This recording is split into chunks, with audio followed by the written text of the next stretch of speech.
আমাকে কি আজকে একটা ওয়াদা দিতে পারবেন যে আমার ছেলে আমার মেয়ে যদি বিবাহের উপযুক্ত হয় তাহলে আমার বাড়িতে আমি মানুষদেরকে দাওয়াত দেব এক আল্লাহর জন্য, কোনো টেবিল বসায়া ডাকাতি করব না।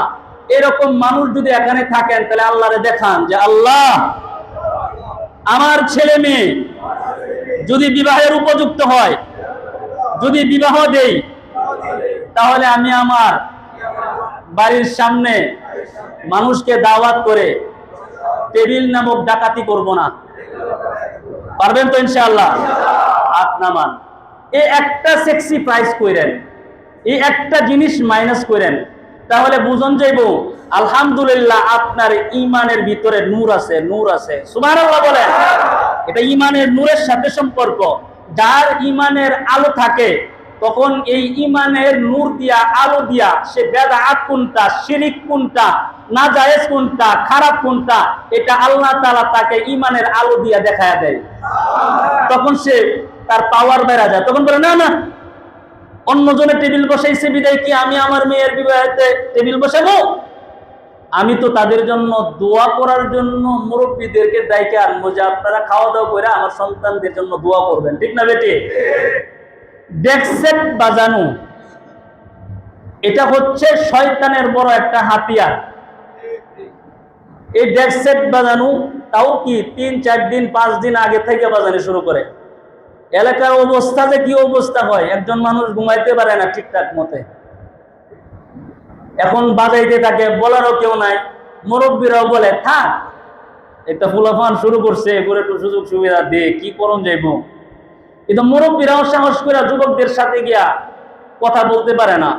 আমাদের এই গ্রামের, আমাদের এই দেশের মুরব্বীরা যদি তারা ঠিকঠাক ভাবে যদি প্রত্যেকটা যুবককে উপদেশমূলক কথা বলতো, আমার মনে হয় প্রত্যেকটা যুবক যার জির জায়গা থেকে সাবধান হয়ে যাইত।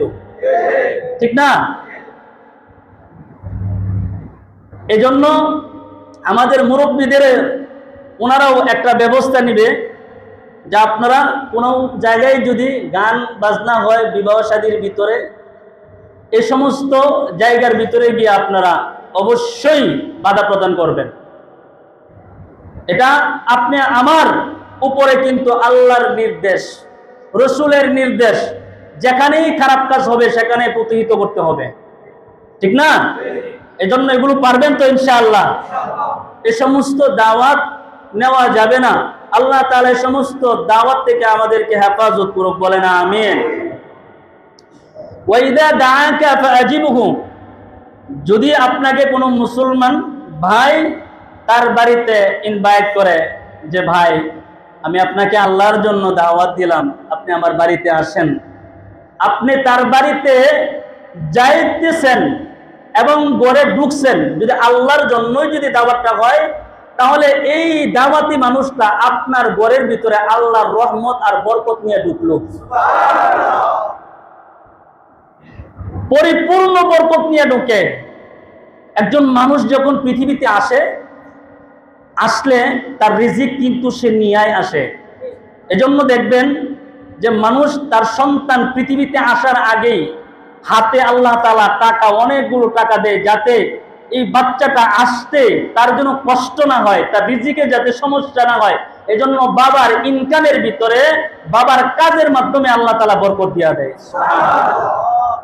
নবগত মানুষ যখন আসে তখন এটা সে বরকত নিয়ে আসে। সুবহানাল্লাহ।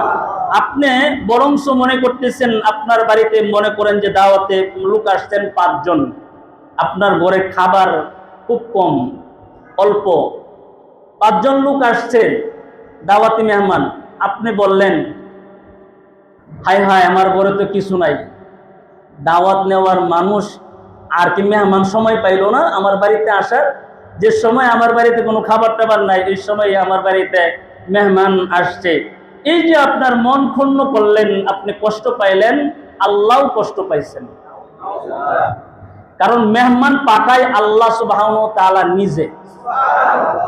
আল্লাহ পছন্দ হয়ে মানুষের বাড়িতে মেহমান পাঠান। তাহলে আপনার বাড়িতে সে যখন আসবে, আপনার অল্প খাবারের ভিতরেই আল্লাহ তাআলা বরকত দান করবেন।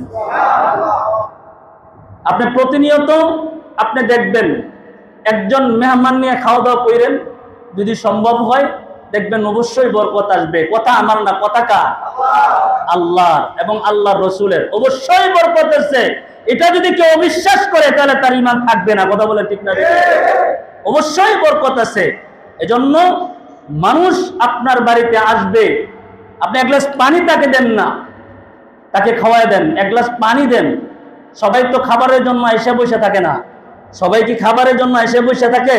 অনেক সময় মেহমানরা পরিস্থিতি বুঝা নিজেরে নিজে গুছায়লা, হ্যাঁ, গুছায়া চলে যা, আবার এমন ভাব লয় যে আসলে সে কিছুই জানে না, কষ্ট দিতে চায় না, চলে যা।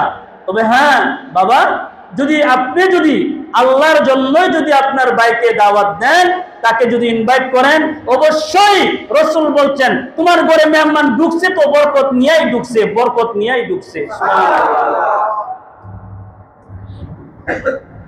তাহলে দাওয়াত দিবেন কিসের? আল্লাহর জন্য। দাওয়াত দিবেন কার জন্য? আল্লাহর জন্য।